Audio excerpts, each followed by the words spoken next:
Welcome to the Lead Change podcast. I'm your host, Dr. Mary Mulcahy. I'm an orthopedic sports medicine surgeon with a huge interest in contributing to the growth and development of leaders. On this podcast, we will share stories from physicians in various medical specialties and those in roles that support the advancement of medicine to understand the skills necessary to be an effective leader. We'll celebrate their success and hear about strategies to overcome hurdles. We will also highlight some of the unique challenges faced by women in medicine who are interested in pursuing leadership positions and the importance of mentorship, sponsorship, and allyship in achieving and being successful in those roles. Let's work together, build on shared experiences, learn from those before us, and use these lessons to propel us forward in our career. Let's lead change. Welcome, everyone, to the Lead Change podcast. It is a huge pleasure to have Dr. Mary Killackey as our guest on the podcast today. Dr. Killackey is the Robert and Violi Lebrano Professor and Chair of Surgery and Adjunct Professor of Pediatrics at Tulane University School of Medicine.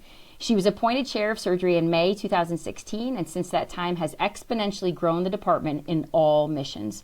Dr. Killackey received her undergraduate and medical degree from Columbia University. She completed her general surgery residency at the University of Rochester Strong Memorial.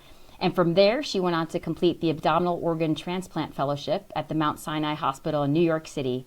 She was recruited to New Orleans in 2006 to join the team of abdominal transplant surgeons, and by 2009 was named the director of the pediatric and adult kidney transplant program. She also assumed the directorship of pediatric kidney transplant at the Children's Hospital of New Orleans. Dr. Killackey is quite active outside of her own institution, most visibly within the United Network for Organ Sharing. She is deeply committed to fostering the careers and leadership skill building of women leaders and is grateful for the opportunity to bring these efforts to the national stage through the Women's Subcommittee of the Society of Surgical Chairs. So thank you so much, Mary, for being here. And really, before we dive in a bit more, I did want to say, Mary and I first met each other when I was faculty at Tulane. I joined the faculty at Tulane in 2017 and was there for 6 years before coming to Loyola. And I was the only female faculty in the Department of Orthopedics, and Dr. Killackey very quickly invited me into the Department of Surgery, welcomed me, invited me to participate in many of the activities within the department, and I was so grateful to be welcomed into that family. I appreciated the relationships that I developed with the other faculty as a result of that, and really appreciate that we all have similar shared experiences despite being general surgeons or orthopedic surgeons. Dr. Killackey is a huge mentor for me, a very important colleague, and most importantly, a friend. And I can't wait to discuss all things leadership with you on this podcast. So welcome. Thank you. No, I'm so excited to be here and to be one of your first guests. It's quite an honor. So I'm proud of you that you are doing this. We mentioned before, people talk about doing these types of things. They're so important. But, it really takes that gumption to get it done. So I'm excited to be here. Thanks. Thank you very much. I appreciate that. Before we dive into some of the leadership specific stuff, can you tell us all a little bit about your clinical practice and really focus on some of your unique areas of expertise and interest? Sure. Yeah. So, I am an abdominal transplant surgeon, and I was very fortunate that I was able to incorporate the pediatric aspect of that because that's something I was always, interested in medical school. I think early on when I arrived, I saw some gaps, right? And I think that's a thing to think about as a theme in leadership, but also just in your career in medicine. Look and see what your team needs, And so I very quickly sort of became like the ureteral stricture expert, and I had a little practice within our practice of that. But I was really mostly committed to developing the pediatric part of that and living donation. For much of the last several years, that's been my focus, is living donor kidney transplant. With being chair, it's very difficult to also be really a full-time abdominal transplant surgeon. And so while the first couple of years I was able to maintain, I'm not sure how well I maintained it. I ultimately had to stop taking weekday call because I was causing everyone chaos, including myself and the patients. I just wasn't providing the kind of care that I wanted to give them. So I take one weekend of call a month. I feel guilty about that because I'm used to doing 2 to 3 weekends a month. I know, but it's hard to let go of that. A clinic every week, and but pretty much it's now kind of, we used to do all organs, and now it's pretty much kidneys for me, unless there was a liver on the weekend, which, a couple weeks ago I was able to do one with our junior partner, and it was fun. So That's awesome to be able to go back and do that. So, Yeah. so to do cases with your partners, I find that to be like really fun, and I always learn a lot too. yes. And in terms of the kidney transplant, you do that for kids and adults equally. Yes. Well, and I had basically been the primary pediatric kidney surgeon at Tulane for many years. That's also another role and position that requires a lot of focused time and commitment. And I will tell you, I was starting to see like it fray a bit. So I was really fortunate when we had a junior partner join a couple of years ago, have really fostered her and kind of handed it off to her, and she's just run with it. She's fantastic. So I don't, oversee that, but certainly I help, or I do them when I'm on call. But mostly I do the scheduled things, so I can do living donor transplants. Yeah, no, it's fantastic. And you've given your partner a great opportunity for a leadership role too. Yep. Yes. Yep. So speaking of, being chair of surgery, you started that position in 2016. So huge congratulations. I had the huge pleasure of being there for 6 years with you and seeing all of that in action and interacting with a lot of the faculty. So you had served as faculty in the department for several years before becoming department chair. So was there kind of a specific point or maybe an event that stimulated your interest in becoming department chair? And how did that transition actually eventually come to be? Yeah, it may be an unsatisfying answer, Mary, but no, there is no, because I never planned on it. And that doesn't mean to say I wasn't interested in leadership.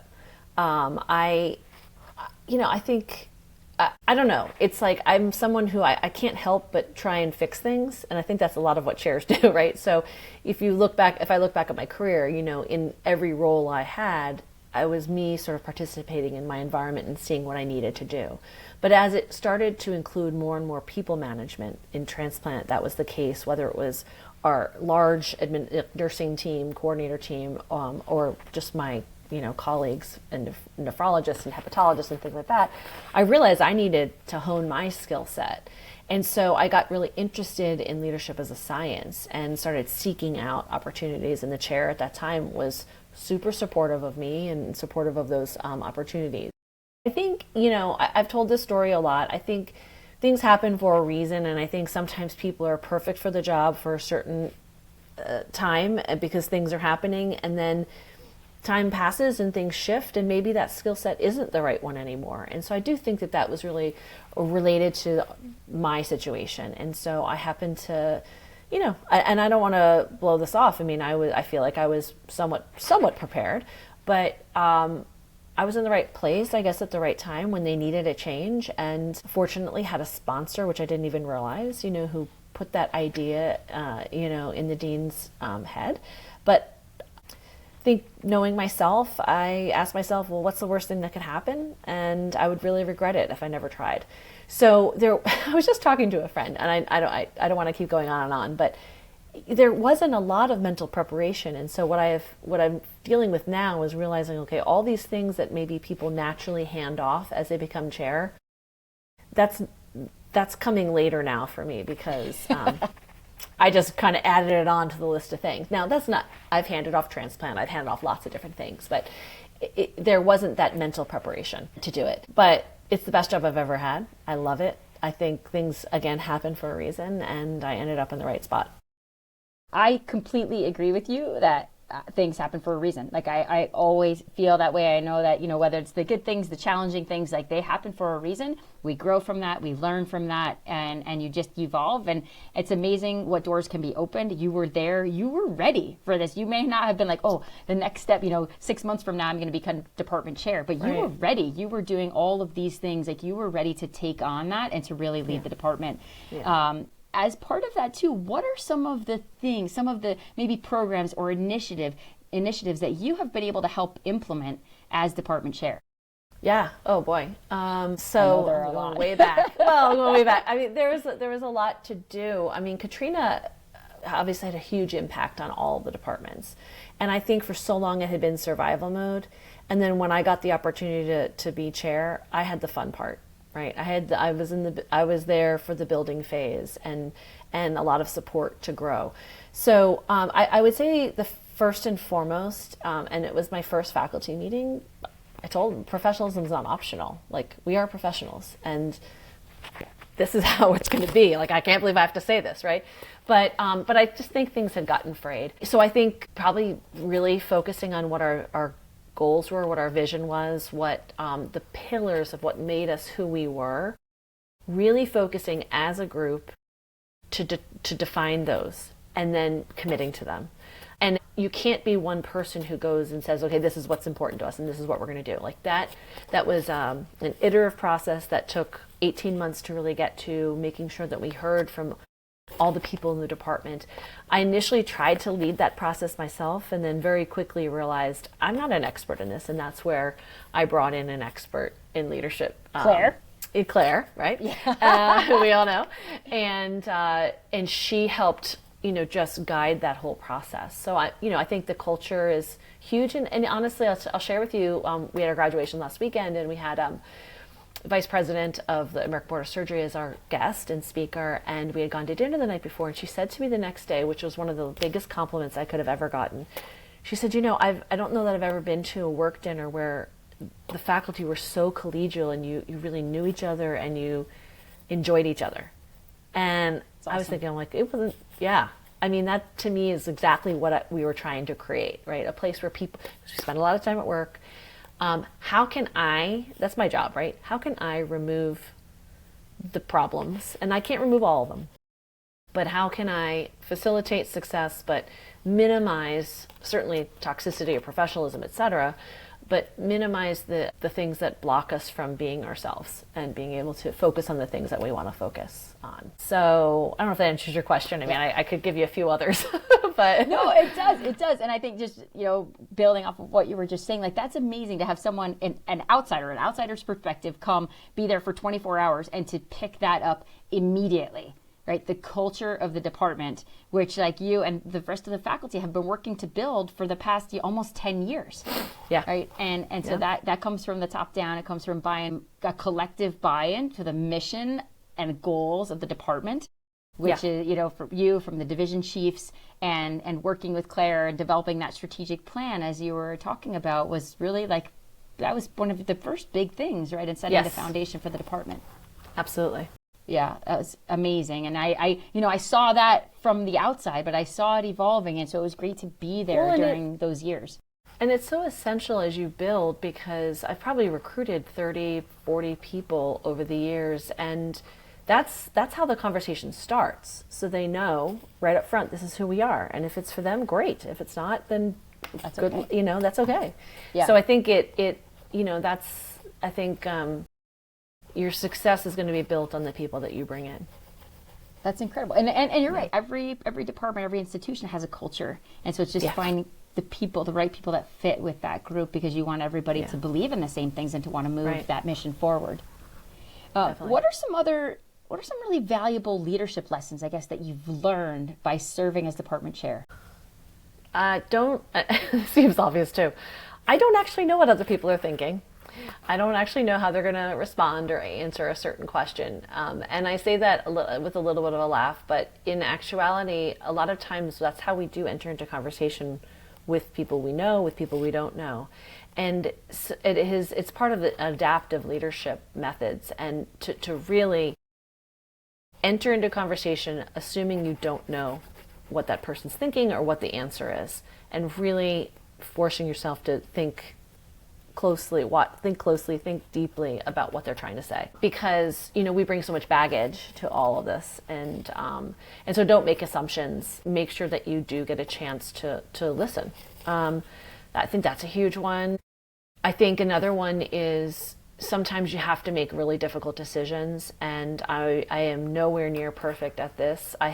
think I've gotten better at it when you have to have a tough conversation. But the way I get through it is I remind myself that this is not about me, right? It may be making me feel uncomfortable as me, Mary Killackey, but this conversation is not about me. It's what's right for the department. It's what's right for the residency. And in that way, you can actually deliver that message oftentimes with kindness and empathy, and recognizing that takes that self-focused anxiety out of the conversation, and it actually benefits the person you're talking to. Yeah, I don't know. I can think of So I others. think, always bringing it back to the group. Exactly. It's not a personal thing. It's not personal. Mm-mm. You're there, you're representing the department, you're trying to take into account the goals of the entire department. So that's, I think, a really important point to make, that it's a bigger, sort of more a collective goal. It's not just coming from issues that you have personally. Yeah. I mean, I think, Mary, let me just say one other thing. I think Sure, please. role modeling what you want to see from others is also really important. And I will say that I've learned that the hard way. Leadership isn't a title. There's work to it. There's work that's to be done with it. Now, that requires the person who puts you in that position to make clear expectations or set clear expectations so that they can achieve it. But I think that's another thing I've learned the hard way. I assumed people were going to do the things that I wanted them to do, but not everyone necessarily understands what being in leadership means. Yeah, excellent point. Right, exactly. It's like with great reward comes great responsibility too, right? You get put in these leadership positions, but there's responsibility and there's work. There are things that you need to carry out to actually, to serve in that role. Because you're right, absolutely, it's not just the title. It's everything that goes along with that. Yeah. And I wanted to go back a little bit, like earlier in your career, to really understand a little bit of the foundation, and even, I guess, before the medical career. But you had told me about some roles that you held very early on. So in high school or college, you were a supervisor at Sesame Place. Yes. So I wonder, because this all ties in, right? This is this formative foundational 100%. time. So tell us, what were your main responsibilities and what leadership skills did you develop by serving in this role that have helped you as you've progressed through your career? Yeah, no, I mean, it's funny. It's the only other paycheck I've ever gotten, is that job. I was there for 6 years. So I think some lessons. If you put the work in and you gain the recognition, the skill set, you can progress with leadership responsibility. So I saw that. I went from a line person to the head supervisor. I learned how to manage my time, but also be able to manage large sort of data points and managing crazy schedules and conflicting things, and realize that these are important. Days off when you're a teenager in your summer, it matters, right? So, and lots of times it's families are going on vacation. There's someone. So I was managing this schedule for a couple hundred kids basically, and you have to be fair. So you have to take the time and effort to do it in a very intentional, thoughtful way, not last minute. Be very organized, set some criteria as to how you're going to say, yes, you can go on this vacation. No, you can't go on that one. So I think that was really important. One thing I've learned to be better at is I tend to, if I really hit it off with someone and they're doing a great job and they're everything you want in an employee, I tend to play favorites a little bit. That's true. It's one of my things that I always constantly have to work on. I don't want to intentionally make other people feel bad, but it does. So I think looking back, that was sort of the start of realizing about that. Like, you have to be careful about who you're kind of giving favors to. That's awesome. And at the time, right, you probably didn't really appreciate what you were learning and how it was going to help you as you move forward. So it's incredible that you now, in the position as department chair and serving in all these roles, that you can look back and say, this position actually, when I was in high school, had a huge impact on setting the foundation for these leadership skills. Yes, like, that's for sure. amazing. 100%. And before we dive even a little bit more into parts of your leadership journey, I was wondering, can you share with us what is really the main thing that drives you, Mary? I think there's two layers to it, because ultimately we need to, and so this is my sort of contribution, I feel like, to the world of healthcare. We have a problem. We have a physician shortage. I know what it's like to be overwhelmed. Everyone's overwhelmed. It's not going anywhere. And just today I talked to someone, this family practice doctor here for 40 years who just retired. You can't replace that person, right? And so we are in a situation that's scary. And so how can I contribute so that we attract the best and brightest kids to go into medicine and then to stay in it? Because we invest a lot into this. And if they need help along the way, how can we help them?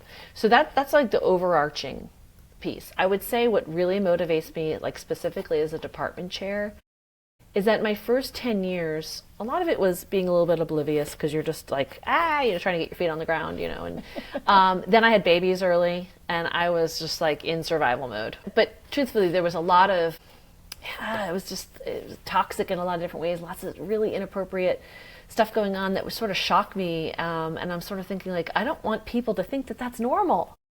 It's not normal to have these inappropriate relationships with students or whatever it might be,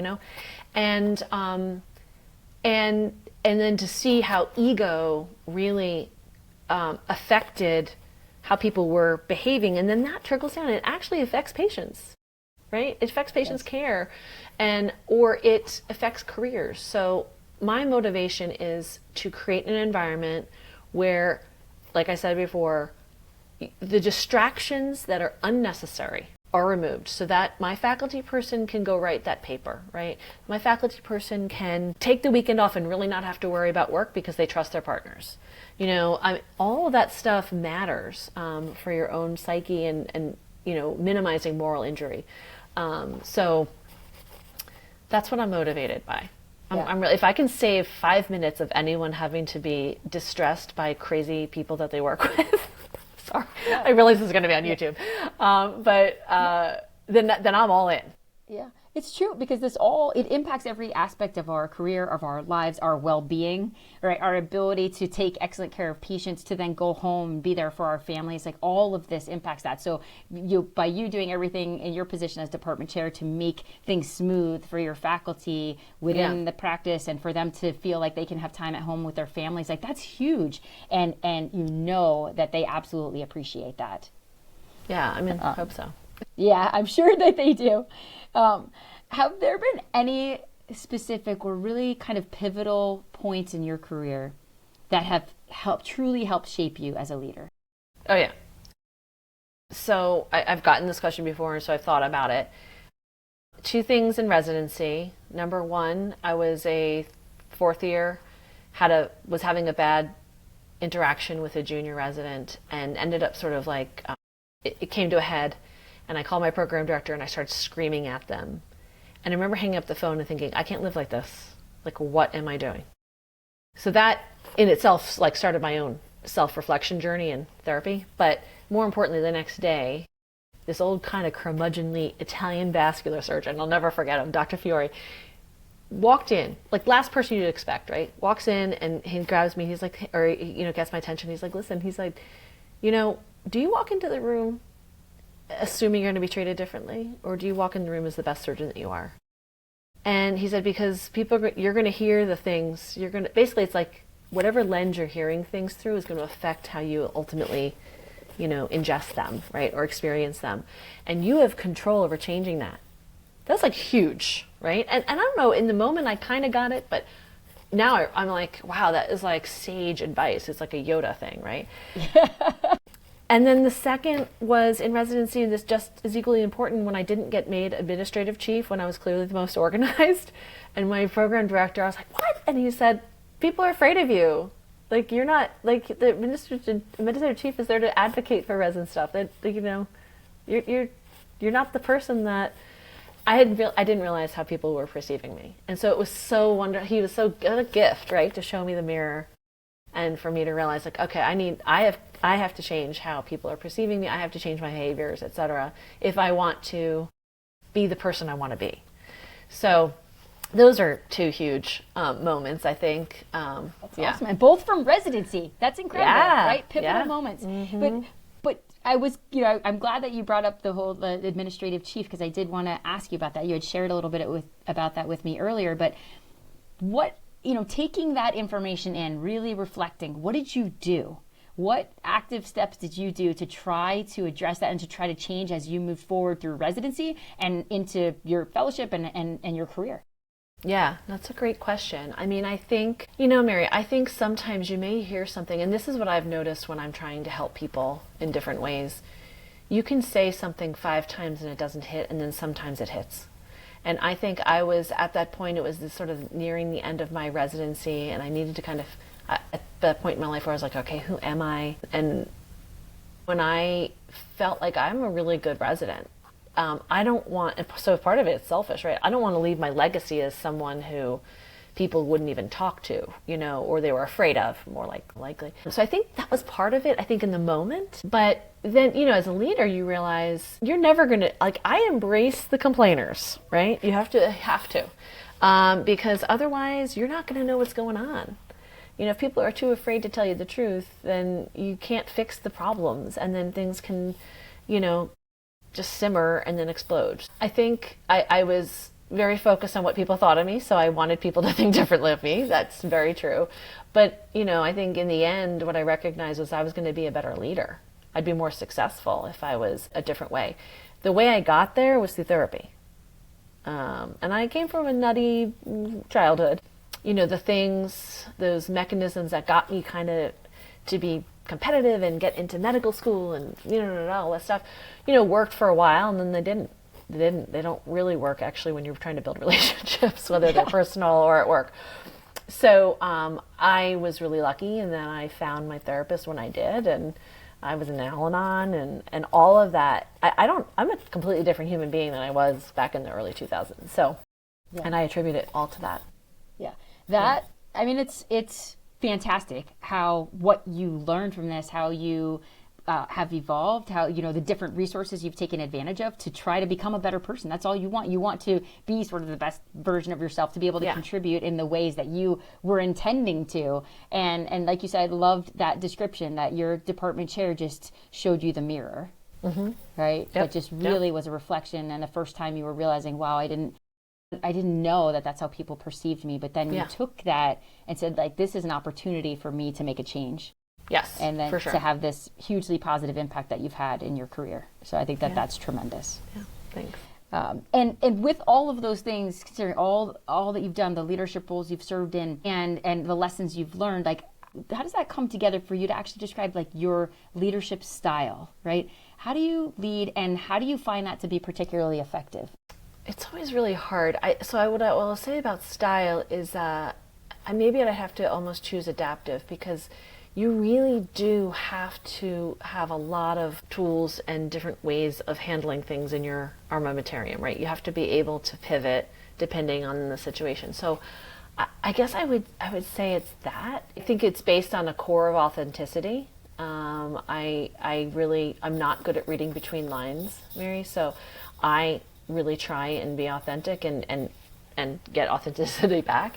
But I think it's being adaptive, if I had to choose a word. I think, learning about how others do best with receiving information or processing information, or how to motivate others, that was also another really important lesson, and goes along with this whole idea of being an adaptive leader. Because, if I know that someone is, there's a lot of those color wheel things. If someone's like this and I'm like this, if I want it, I could try and force them to change. I'm not going to. So I can adapt myself so that I can get what I need from that person. If it's whatever it might be, I need them to help their junior faculty do something. If it's a division chief, that's on me. It's a lot of it's about kind of get back in control, Yeah. Yeah, I think that's fantastic. Yeah. I love that description. I think that's so true. You have to be flexible. Yeah. And able to adapt to the situation, or to the faculty member that you're interacting with, or to whatever is happening within the institution. Yeah. So I think that's phenomenal. I do think one last thing is just about, this job is not about you. So if you're thinking about becoming a chair and you're not quite yet finished with your own mountain you're climbing, I would wait until you are. It's addictive to help other people. I love it, but it can't be about you. Yeah. So, really, that's a fantastic point. Thank you. And there are so many different ways to learn about leadership and to really continue to develop your own leadership skills, by actually serving in leadership roles, by being involved in the institution, committees, etc. Now, I wanted to focus on one specific experience I know you've had. So in 2017, you participated in the Executive Leadership in Academic Medicine, or ELAM program, which, for any listeners who aren't aware, is a very prestigious year-long leadership training program for women in medicine. And so I wanted you to share with us, what was that experience like, and what were some of the main skills that you took away from that? Yeah. It was transformational for me, just I think in my sort of bigger picture thinking about leadership. First, you're put into small cohorts, and I somehow ended up with this incredibly special group of people. And I think one of the real benefits of it was that it was from people, some of them were in other clinical departments, some were basic scientists. And so I got an appreciation in a way for what else goes on in a medical school beyond just the clinical, in a way, an appreciation for it in a way I never would have had, because I was actually talking to the people who were doing it.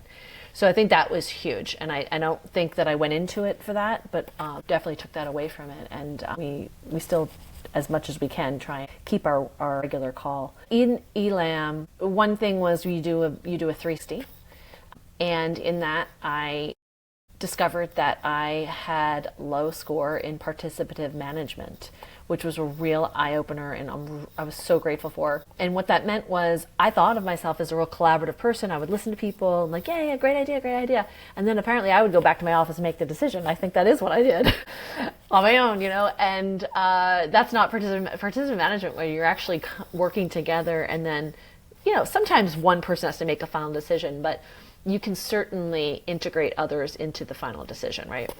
And I think so it was great to learn that, so I could adapt myself and work on that specific skill.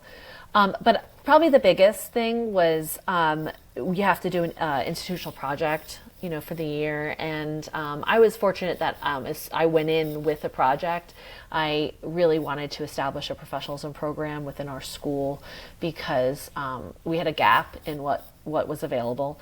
And so that was my ELAM project. And 7 years later, we're still doing it. I just gave a talk about it to the new resident orientation. So it's a very well established program. Very proud of it. And it was a call to action from the dean, but I was all in. I was passionate about it because it kind of went along with the things that I wanted to do in our department. I owe that program everything, because it helped me get it structured and to start thinking about it in a more professional, sort of SMART goal type of way. And really take the steps to actually get it implemented. And I saw that. I witnessed it. I saw that program in action, and it is hugely effective. So congratulations on getting that established. And now it's well established, well respected, and you're speaking to basically all the departments and the new hires and the new residents, and you tell everybody about it, and they know how to submit if there's a concern or a question, that they know how to submit to that program, and it gets thoroughly evaluated. I've seen that. So I would say, just follow up to that just real quick, for people who are interested in learning and doing big projects, is that the other real important thing that they teach you is that you have to do it in bites. You have a big idea, and then you have to break it down and recognize that a lot of these things do not happen overnight. So you have to be in it for the long haul, the long term, long game. I think that's a good point too, because sometimes when you have a big project, right, it's overwhelming and you don't know how to make progress. So if you're only looking at the end result, you say oh my gosh, I don't know how to get from A to Z straight away. Well, you got to go through B, C. So it's taking those little steps and breaking it into smaller chunks just makes it a lot more tangible and not nearly as overwhelming. You're okay, if I can get this one piece done, great, I'm making progress. My motto is chip. I just say just chip away, just get a little bit done, and you're making forward progress. I wonder, Mary, too, if you can share a little bit about, you've interacted with so many different leaders in so many different roles, and for some of those leaders that you really respect, that you admire, that you have learned a lot from, what are some of the key characteristics that you've taken away from those people? I think it's their integrity, that what they say they mean, and they don't go and change it. They follow through on what it is that they commit to. I think that's essential. I have that in my dean. I've seen that in other leaders. Because if you can't rely on the people above you to tell you the truth and to back you up, it's real. I don't even know what that would be like. You can't get things done, right? And then you're constantly sort of on edge, and it can be really, really tough. So I would say that's a really, really important thing. I think I've learned a lot from the dean as well, to take my time with things. I think as surgeons, we're sort of okay, yep, let's get it done. Here's a decision. We don't have all the information, but we're going to get it done, and we'll deal with it.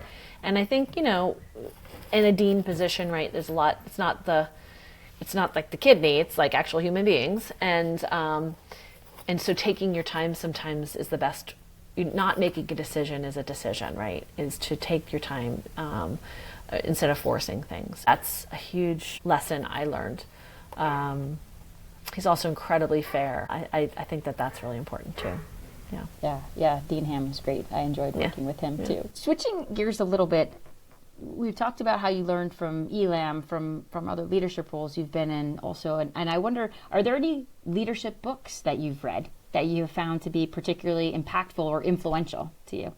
Yeah, I don't want to just be a good chair. I want to be like the best chair that you can be. So, level 5 leadership, and what does set apart the difference between something that functions well and something that is really exceptional.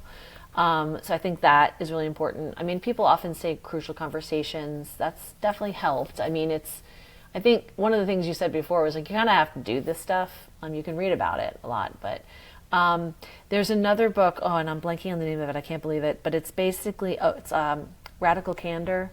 And it's about how if you really care about the person, you're going to have that hard conversation with them because you actually, but you need to be just straight up with it. Whereas like in the other quadrant, it's you don't care and you don't say anything and then you just have blah, situation going on. So, I think here's the thing about leadership books.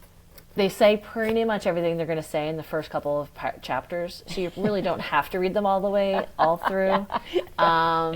And keep them as sort of references. So I've definitely done that. I've gone back to them. Listen, if you take on a new job, first 90 days, to me, that's an absolute no-brainer.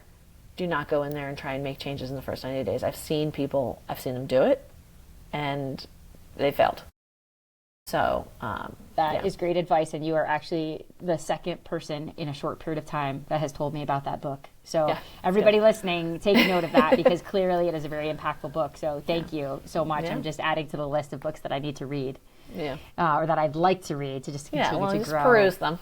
Exactly. What do you think, Mary, are some of the most important skills to be successful as a leader, being a female physician? Well, I guess it goes back to one of those first lessons or those moments in my career. I don't see myself as like different because I'm female as a leader. I'm not saying that there aren't issues that are different than my male colleagues, but I don't see it that way. I think you have to speak up. I can think of a time where I was in a search committee meeting and a couple people were like kind of talking over me, and I said, "Excuse me, I'm not finished speaking. I got put on this committee to say these controversial things. I know that's why I got picked. So I'm going to say them. I know what it's like to work with this department. You don't. And so I feel like you need to get this feedback." I don't know. I mean, I think the other thing is, you just got to give yourself grace. I say this to myself all the time, and I'm not, it's none of us are perfect, but there are times in life where things are going to really be much more focused on certain domains, and you have to recognize it's not going to be like that always. And so being willing to be flexible and be okay with that. That's great. Thank you. No, and you're absolutely right. A lot of this advice is applicable to our male and female colleagues alike, and 99.9% of what we've discussed in this whole podcast, right? Very relevant. Sure.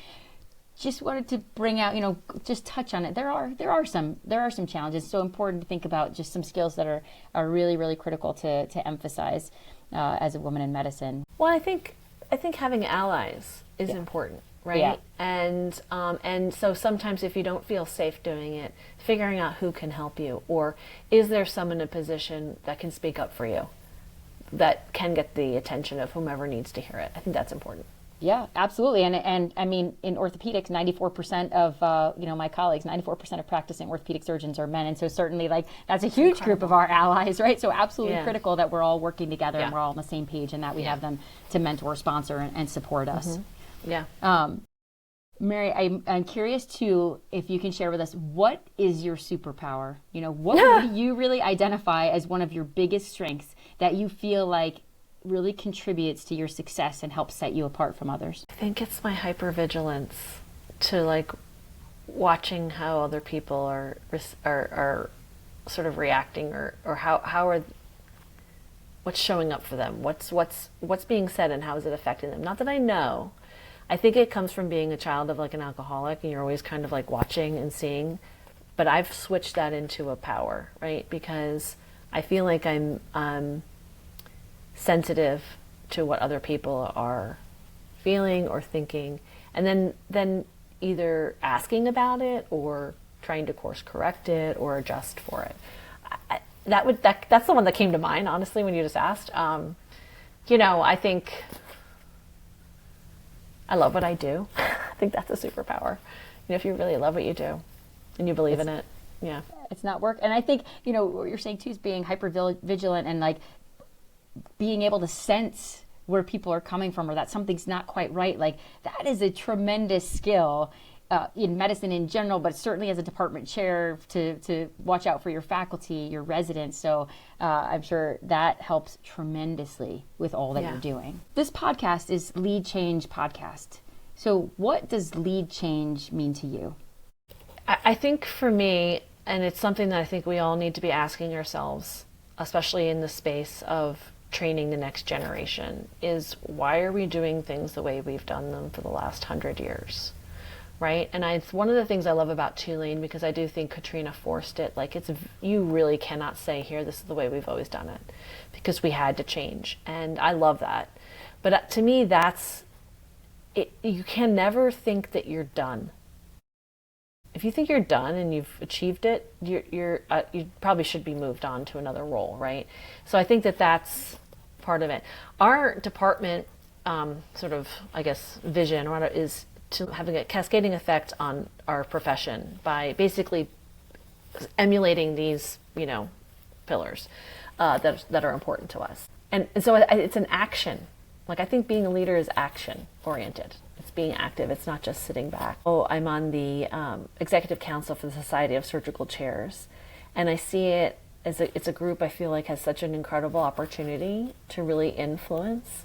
Can we start talking about department cultures and what that means, and just be there as support to each other so that we can help each other get through tough times. I would say my fellow women chairs, I don't know how I could do this job without them. They're incredible. I think together we are, as a group, our goal is to try and get more women in leadership, because we think that women are really good leaders. And so, if no one's looking out for that, then no one's going to do it. So someone's got to do it. Exactly. So Anyway. I mean, such an important point that you made there is action, right? Is action, being active, actually doing something to move this forward, to lead change, to make a difference, to have an impact. So I love that so much.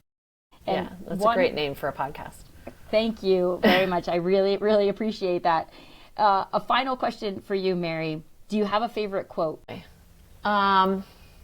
I think, and I'm going to butcher it, so it's that Elie Wiesel, it's like basically it's saying there is a space between a stimulus and an action, and you have control over that center space, right? Of how are you going to choose to react to this or that.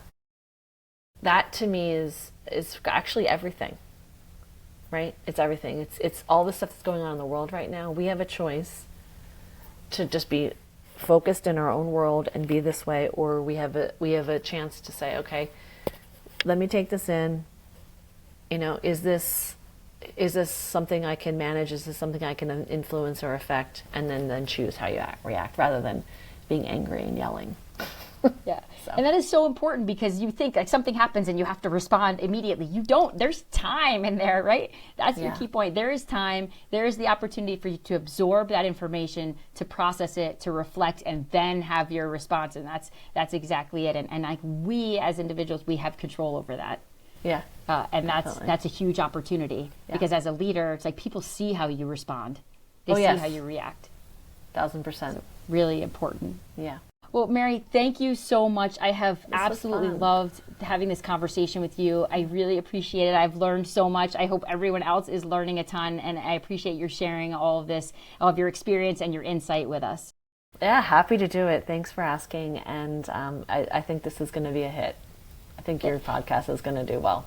Thank you very much. I hope so. I hope there's a lot of interest out there. We need it. So, yeah. I appreciate it. All right. Take care, You take care. Bye.